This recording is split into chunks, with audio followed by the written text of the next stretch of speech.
আচ্ছা দেখেন, হাসনাত ভাই এখন বর্তমান এমপি থাকা সত্ত্বেও শুধু একটা ফুটপাতের দোকানের সাথে উনি 40 মিনিট যাবে আলাপ করতেছে, তারা বুঝাইতে চেষ্টা করতেছে যে আপনি এখানে ফুটপাতের দোকানদারি করেন, আপনাদেরকে সবাইকে জেলা পরিষদ মার্কেটে আপনাদেরকে সবাইকে এক জায়গায় দোকানের ব্যবস্থা করে দেবো, কিন্তু উনি মানতেছে না। আসলে দেখেন কত ধৈর্য হইলে একটা এমপি একটা দোকানদারকে 40 মিনিট যাবত বুঝায়।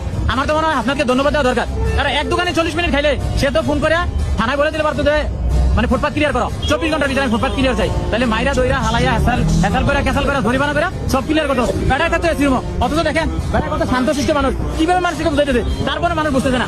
ওখানে কাস্টমার নেওয়ার দায়িত্ব কিভাবে কি করার দায়িত্ব আপনাদের, তাহলে আপনার কই বলতে তাহলে আমাদের বিচার নিতে হবে না। তাহলে আপনার জায়গা পাইলেন, আপনার ওই জেলা পরিষদ মার্কেট আপনার ওখানে চলে যাবেন, ওখানে শেড আছে, ব্যবস্থা করে দিচ্ছে, ওখানে বসে এগুলো সবাই ফেলতে হবে।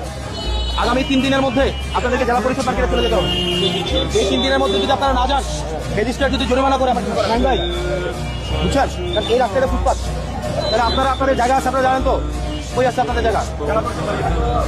হ্যাঁ, জেলা পরিষদ মার্কেট, ওখানে আপনারা চলে যাবেন, কারণ ফুটপাত